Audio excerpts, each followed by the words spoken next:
আসসালামু আলাইকুম, this is Nerob Pikash। আজকের ভিডিওতে মূলত আমি আপনাদেরকে দেখাবো আপনারা কিভাবে আপনার কম্পিউটারটাকে একটা সার্ভারে পরিণত করতে পারেন।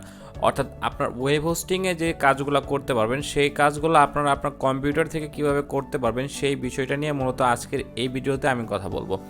অর্থাৎ যারা আপনারা ওয়েব ডিজাইনিং শিখতেছেন বা ওয়ার্ডপ্রেস ডেভেলপমেন্ট শিখতেছেন বা ওয়েবসাইট রিলেটেড যে কোনো কাজ শিখতেছেন তাদের জন্য এই ভিডিওটি অত্যন্ত গুরুত্বপূর্ণ একটা ভিডিও হবে, কারণ আপনি যেটাই করতে চান সেটার জন্য আপনাকে একটা ওয়েব হোস্টিং কিনতে হবে এবং সেখান থেকে আপনাকে এটা কাজ করতে হবে।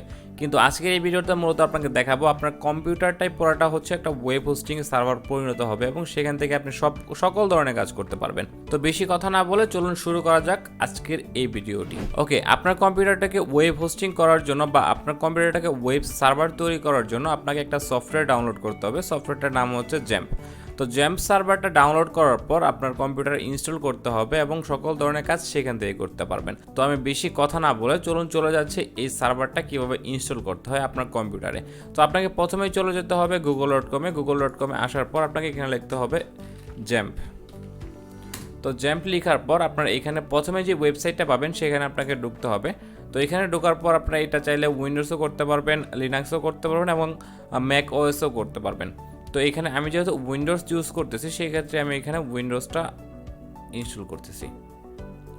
তো ইনস্টল করার ক্ষেত্রে এখানে এটা প্রথমে ডাউনলোড হবে। তো ডাউনলোড হওয়ার পর এখানে দেখতে পাচ্ছেন নিচে ডাউনলোড হওয়া শুরু হবে। এখানে একটু অপেক্ষা করতে হবে। Your download will start automatically. তো এখানে এখন যদি আমি লোকাল হোস্ট লিখে ঢুকি বা লোকাল হোস্ট লিখে আমার কম্পিউটারে এন্টার করি তাহলে দেখবেন যে লোকাল হোস্ট দিয়ে কোনো কিছুতেই প্রবেশ করবে না। কিন্তু আমি যখন এটা ডাউনলোড করে ফেলবো তখন কিন্তু ইনস্টল করে ফেলবো তখন দেখবেন যে লোকাল হোস্ট দিয়ে এখানে ঢুকতে পারবো। ওকে, এখানে আমি এটা কিপ করে দিচ্ছি। এখন আমি আপনাদেরকে শর্টকাটে একটা বলি মূলত এই Xampp সার্ভার দিয়ে আপনি কি করতে পারবেন। তো এই Xampp সার্ভার দিয়ে মূলত আপনারা যেভাবে একটা ওয়েবসাইট তৈরি করেন আপনার একটা ডোমেইন একটা হোস্টিংয়ের মাধ্যমে সেই জিনিসটা করতে পারবেন আপনার লোকাল কম্পিউটারে।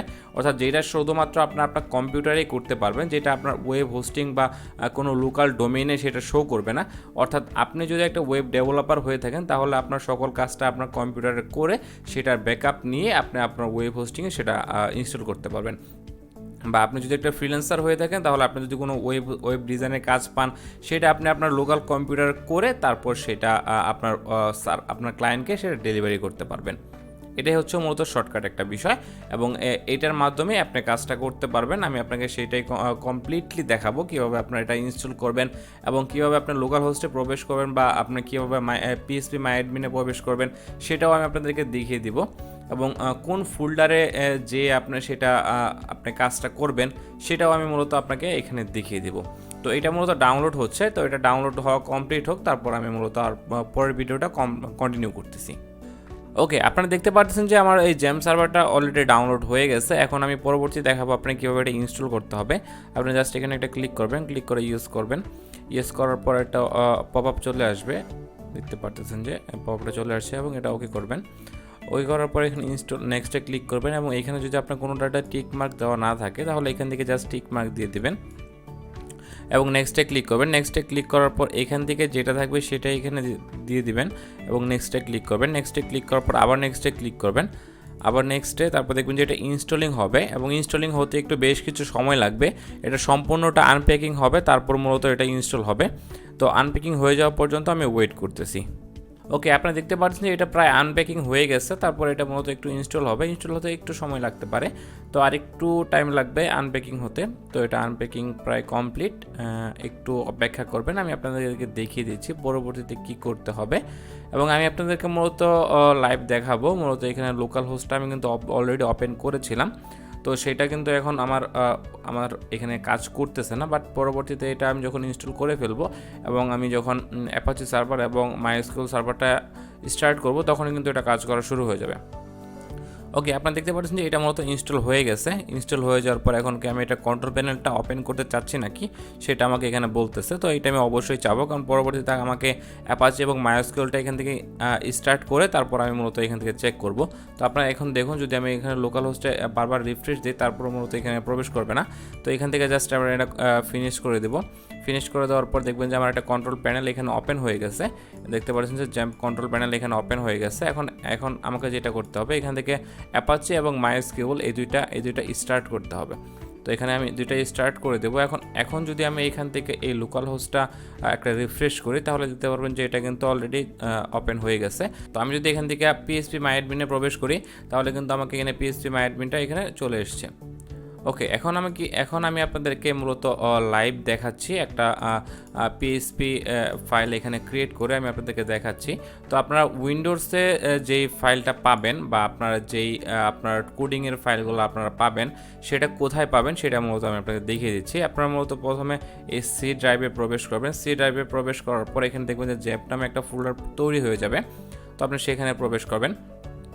তো প্রবেশ করার পর এখানে দেখবেন যে htdocs নামের একটা ফোল্ডার আছে। তো htdocs-এ প্রবেশ করবেন। htdocs-এ প্রবেশ করার পর এখানে যে ফাইলগুলো দেখতে পারতেছেন, এটাই হচ্ছে মূলত এখন আমরা এখানে যেটা আছে সেটাই হচ্ছে এই ফাইলগুলা।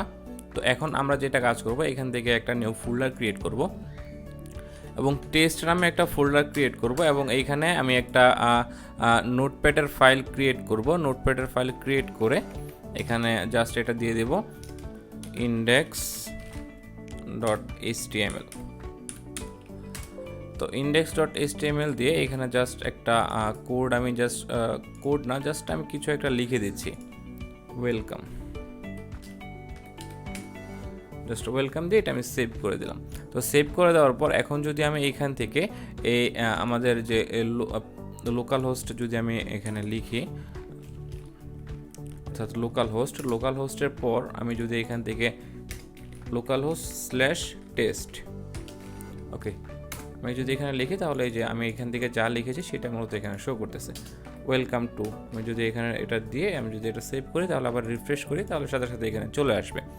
অর্থাৎ আপনারা এই ফোল্ডারে যা রাখবেন, যা ডিজাইন করবেন, যা রাখবেন, সব কিছু মূলত আপনার এখানে এই লোকালহোস্ট/ এখানে শো করবে। আপনি যদি আগে এই ওয়েব সার্ভারটা ইনস্টল করার আগে যদি আপনি এটা করতে চাচ্ছেন, তাহলে কিন্তু এটা হতো না। এখন আমি যদি আবার এটাকে স্টপ করে দিই, অ্যাপাচি এবং মাইস্কিউলটা স্টপ করে দিই, তাহলে যদি আমি এখানে রিফ্রেশ করি, তাহলে কিন্তু এটা শো করবে না। এখন এটা আপনারা মূলত কোথায় পাবেন? এটা আপনারা জাস্ট এখানে সার্চ করে জ্যাম্প লিখে কন্ট্রোল প্যানেলটা এখান থেকে পেয়ে যাবেন। এখান থেকে জাস্ট যখন কাজ করবেন তখন এটা স্টার্ট করে নেবেন। এই যে স্টার্ট করার সাথে সাথে কিন্তু এখানে চলে এসেছে। ওকে, আশা করি আপনারা বুঝতে পেরেছেন কীভাবে আপনার কম্পিউটারটাকে একটা ওয়েব সার্ভার ক্রিয়েট করবেন, সেটা আমি আপনাদেরকে এই ভিডিওর মাধ্যমে বোঝাতে পেরেছি। এবং পরবর্তী ভিডিওতে আমি আপনাদেরকে দেখাবো আপনারা কিভাবে আপনার এই কম্পিউটারে ওয়ার্ডপ্রেস ইনস্টল করবেন এবং সকল কিছু ডিজাইন সব কিছু আপনি কিভাবে করতে পারবেন এই কম্পিউটারের ওয়েব সার্ভার দিয়ে আপনার ওয়ার্ডপ্রেসটা ডিজাইন করতে পারবেন, সেটাই মূলত আমি আপনাদেরকে পরবর্তী ভিডিওতে দেখাবো। এবং এই ওয়েব সার্ভারটা মূলত তাদের জন্য যারা মূলত ওয়েব ডিজাইনিং করতে চাচ্ছেন বা ওয়েব রিলেটেড যে কোনো কাজ করতে চাচ্ছেন, তাদের জন্য মূলত এই ওয়েব সার্ভারটা মূলত কাজে দিবে। তো আশা করি বুঝতে পেরেছেন। যদি কিছু না বুঝতে পারেন অবশ্যই ভিডিও কমেন্ট বক্সে কমেন্ট করবেন, আমি আপনাদেরকে হেল্প করার চেষ্টা করব। ধন্যবাদ সবাইকে।